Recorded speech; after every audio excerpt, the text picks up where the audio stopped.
Welcome to crypto market pulse. आपके साथ मैं हूं अयाज, क्रिप्टो मार्केट से आज की बड़ी खबरों के साथ। चलिए देखते हैं आज के टॉप हेडलाइन। बिटकॉइन $64,000 के ऊपर, पिछले 24 घंटों में 2% की तेजी। बीटीसी और इथेरियम को लोन कोलेटरल के तौर पर एक्सेप्ट करेगा जेपी मॉर्गन।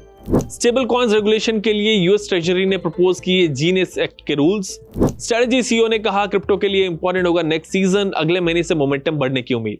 बिटकॉइन इस वक्त $64,000 के ऊपर ट्रेड कर रहा है। पिछले 24 घंटों में प्राइस 2% से ज्यादा बढ़ा है। कल बिटकॉइन ने $63,000 का सपोर्ट जोन तोड़ा और $62,653 का ट्रेडिंग लो बनाया। इस लेवल पर बाइंग आई, जिसके बाद बिटकॉइन ने रिकवरी दिखा और दोबारा $63,000 का लेवल क्रॉस करते हुए प्राइस सीधा $64,500 की रेंज में आ गया। डेरिवेटिव्स मार्केट में भी इस रिकवरी का इंपैक्ट दिखा।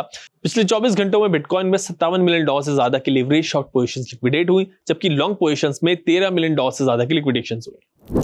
जेपी मॉर्गन इस साल के आखिर तक इंस्टीट्यूशनल क्लाइंट्स को बिटकॉइन और ईथर को लोन के लिए कोलेटरल के रूप में यूज करने की सर्विस देगा। यानी अगर किसी इंस्टीट्यूशन के पास बीटीसी या ईथर है तो वो इन क्रिप्टो एसेट्स को सिक्योरिटी के तौर पर रखकर जेपी मॉर्गन से लोन या क्रेडिट फैसिलिटी ले सकता है। Crypto assets third party custodians के पास रखे जाएंगे। यूएस ट्रेजरी ने जीनियस एक्ट के स्टेबल कॉइन रूल्स को इंप्लीमेंट करने के लिए रेगुलेशन प्रपोज किए।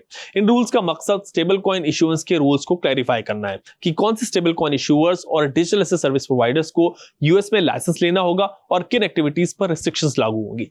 जीनियस एक्ट के तहत अगले साल जनवरी से बिना फेडरल या स्टेट लाइसेंस के यूएस में पेमेंट स्टेबल कॉइन इश्यू करना अलाउड नहीं होगा। अगले महीने से क्रिप्टो मार्केट का सेंटीमेंट और मोमेंटम दोनों इंप्रूव हो सकते हैं, ऐसा मानना है स्ट्रेटजी के सीईओ फोंग ले का।